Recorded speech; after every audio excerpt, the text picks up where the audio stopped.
James, the events in Hong Kong remain a concern and the police actions appear increasingly forceful, certainly were at the weekend. Yeah, Kieran, good morning. Some shocking footage of what's been happening in Hong Kong over the weekend. Police beating civilians on trains, some very aggressive actions using tear gas and pepper spray, and some footage of undercover police operatives working dressed as protesters involved in the protests. Some suggestions there that they may have been doing provocative act designed to stir up the protests and make them more violent, although there's some contention over that. I mean, the scenes are compelling and concerning, and we're seeing a lot more reactions in the US to this. Congress is back next week, and there'll be a Hong Kong Rights and Democracy Act that'll be put up, and you can expect it to have serious bipartisan support, particularly from Mitch McConnell and Chuck Schumer. It seems like every week there's a different kind of escalation. We had the military operations from the Chinese on the border, and it seems like the airport was the latest escalation. At what point is this just going to tip and going to be just too much for the Chinese to ignore?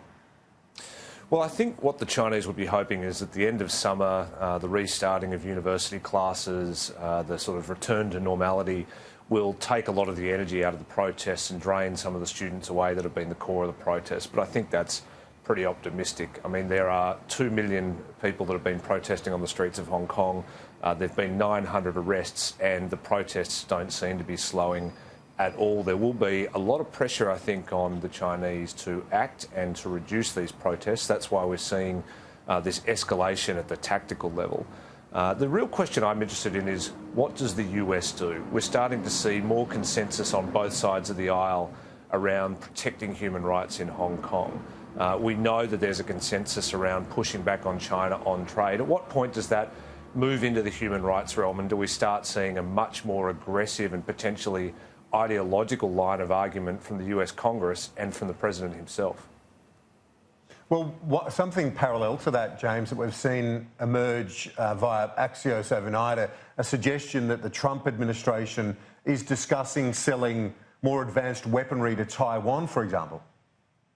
Well, that's right, and these two issues are hinged together. What happens in Taiwan, which is coming up to another election in January, and has just had a package of arms sold to it by the US, and what happens in Hong Kong, because there is a relativity here. The Taiwanese are watching what happens in Hong Kong. If the Chinese are willing to erode sovereignty in Hong Kong and not live up to the promises they've made about maintaining autonomy there, and we saw some Reuters reporting on the weekend that showed that essentially it's Beijing calling the shots, not the Hong Kong CEO Carrie Lam.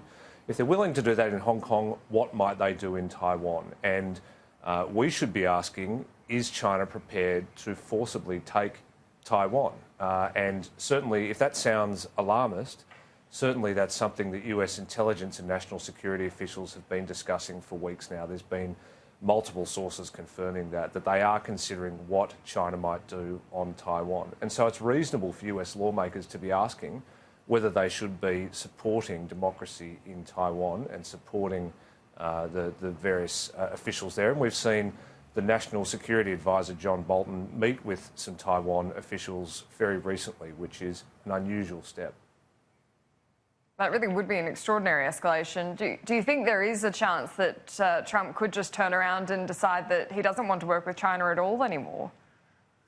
Well, it's interesting. He's sort of been trying to do this deal for nearly 2.5 years. And, it's interesting to think through what might happen if he decides to adopt some of the more strident ideological arguments against China that have been advocated by his vice president. You'll remember Mike Pence did a speech a little over a year ago where he had some very forceful language on the fundamental incompatibility of Chinese communism and the international system.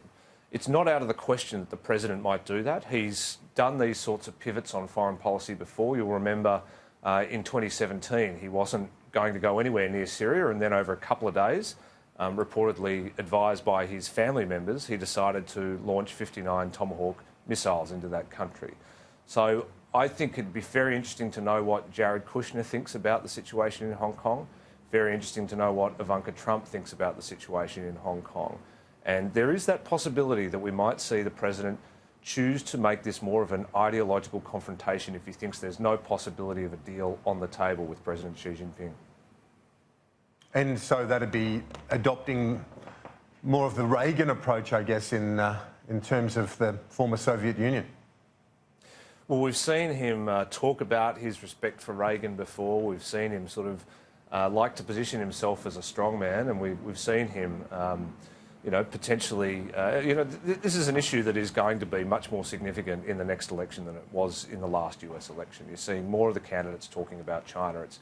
It's a long way from being the central issue of the election, but it's becoming much more prominent, and he will need to form a view. He hasn't really been engaged on the issue, but if he sees an opportunity to define himself, to gain an electoral advantage, to capitalise on the sentiment of his base on China, then why wouldn't he reach for that? He is a pragmatic guy after all. It really does seem like in the last year China's just become the issue, and especially when you look in Australian context, foreign interference laws about dominance in the Pacific. It is extraordinary to see just how much they've come to dominate the international landscape in such a short amount of time. Look, I think it's been creeping towards this point for a long time. You think of those intelligence assessments that were being done in the background of the 2009 Australian Defence White Paper and the public contests that emerged over whether those assessments were too hard or too soft, the sort of creeping militarisation of the South China Sea, the hardening of the sort of authoritarianism at the top level in the Chinese government. There is a conversation to be had here, and now is the time to have it. And we get on this. We were on this show together, and we criticise the US and its system of government. We talk about what they should be doing with their legislation and their internal affairs every day, and we don't even blink when we do it. But Australians really have this fear and concern about criticising China's internal workings and doing that publicly for what the reciprocity might be. And I think we need to talk about that fear, why it is that we're so concerned to make criticisms of China and to make comparisons with our own system of democracy.